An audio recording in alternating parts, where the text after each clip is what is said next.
नमस्कार दोस्तों, आपका स्वागत है आपके चैनल माइल एसेस मैनेजमेंट पे और मेरा नाम अभिषेक पटेल, जैसा कि आप जानते ही हैं। तो आज हम बात करने वाले हैं एक बहुत ही इंपॉर्टेंट इकोनॉमिक न्यूज़ के बारे में जो आप हम सभी को बहुत ही इफेक्ट करता है। आरबीआई ने रिसेंटली जो है 50 बीपीएस से जो है रेपो रेट कट कर दिया है फिर से एक बार, और इसके पीछे की क्या रीजंस रहे हैं, क्यों इस रेपो रेट को कट किया गया, ये सभी हम समझने की कोशिश करेंगे और जानने की कोशिश करेंगे इस टॉपिक के अंदर। तो बिना किसी देरी के शुरू करते हैं और आगे बढ़ते हैं। तो सबसे पहले हम ये जान लेने की कोशिश करते हैं कि जो रेपो रेट है वो होता क्या है। तो repo rate is equal to repurchase agreement rate. जैसा कि मैंने आपको पिछले वीडियो में अपने बताया था कि जो रेपो रेट होता है वो सेंट्रल बैंक जब कमर्शियल बैंक को हमारे पैसे देते हैं यानी कि लेंड करते हैं, तो जो इंटरेस्ट रेट चार्ज होता है उसी को हम रेपो रेट कहते हैं। अगर उसी रेपो रेट यानी कि इंटरेस्ट रेट में अगर डिडक्शन आ चुका है तो जो बेसिकली हमारा यानी कि जो हमारा लोन चल रहा होता है, car loan, home loan, personal loan, उसमें क्या होता है वो डिडक्शन हो जाता है। बेसिकली अगर उनको ही कम इंटरेस्ट पे मिल रहा है तो हमारा जो इंटरेस्ट है वो भी कम हो जाता है। तो इसी तरीके से जानने और समझने की कोशिश करेंगे और बढ़ते हैं आगे वीडियोस में। तो आरबीआई ने रेपो रेट को पूरा 50 बीपीएस से कट किया है।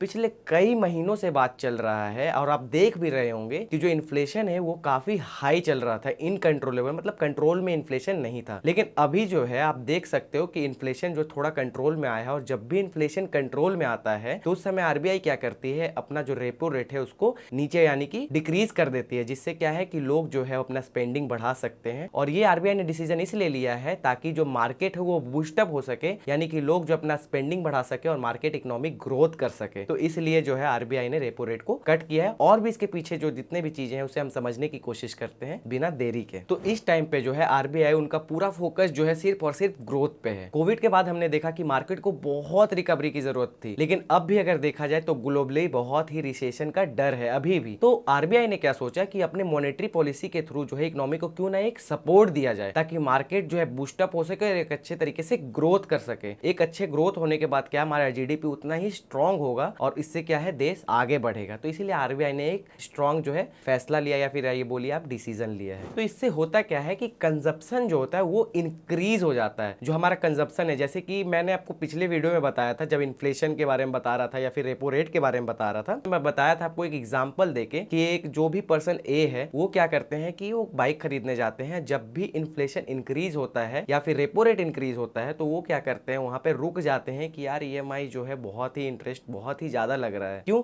क्योंकि आरबीआई ने जो है रेपो रेट इंक्रीज कर दिया है। यहाँ पे क्या होगा कि हमारी स्पेंडिंग्स बढ़ेंगी। क्यों? क्योंकि रेपो रेट जो है वो कम हो गया है। तो हमारा जो स्पेंडिंग्स बढ़ेगा, कंजम्पशन बढ़ेगा, जिससे क्या होगा, एक्टिविटी मार्केट में बहुत तेज होगा और जो हमारा ग्रोथ है वो इकोनॉमिक ग्रोथ जिसको बोलते हैं वो बहुत ही इंक्रीज होगा, जिससे मार्केट एक अच्छा खासा ग्रोथ डेवलपमेंट दिखा पाएगी। तो अब बात करते हैं ये जो डिसीजन लिया गया है आरबीआई के थ्रू, तो वो हमारे लिए क्या मतलब रखता है ये समझना बहुत ही जरूरी है। तो जो कार लोन, होम लोन आप लेने जा रहे थे या फिर आपको जाना है तो कॉन्ग्रेचुलेशन, ये बहुत ही अच्छा समय आपके लिए हो सकता है। आप लोन लो जाकर और आप अपने स्पेंडिंग्स को बढ़ा सकते हैं। इससे क्या होगा कि हमारा मार्केट ग्रोथ होगा, अच्छा डेवलपमेंट आएगा। लेकिन हाँ, बहुत ही ज्यादा सस्ता नहीं हो जाएगा। इससे एक 50 बीपीएस का मतलब ये नहीं कि आप जो है 4% से डायरेक्ट 2% पे आ जाओगे, ऐसा कुछ भी नहीं होने वाला है। थोड़ा बहुत डिक्रीज होकर मिलेगा और जो आप अच्छे तरीके से जो है इस समय पे अपने पैसे को स्पेंड कर सकते हैं एक सही जगह पे जहां भी आपको कम इंटरेस्ट रेट जिस भी बैंक से मिल रहा है। आप मुझे बताना, ये पूरा ही ओवरऑल व्यू था कि रेपो रेट जो कम हुआ है उसकी वजह से क्या क्या हो सकता है। तो आपको अगर वीडियो अच्छा लगा हो तो प्लीज लाइक करें, शेयर करें और सब्सक्राइब करें। ऐसे इन्फॉर्मेटिव वीडियोस के लिए सब्सक्राइब कर दो यार, एक सब्सक्राइब से आपका कुछ भी नहीं जाएगा। तो मिलते हैं नेक्स्ट वीडियो में और कमेंट बॉक्स में कमेंट करो।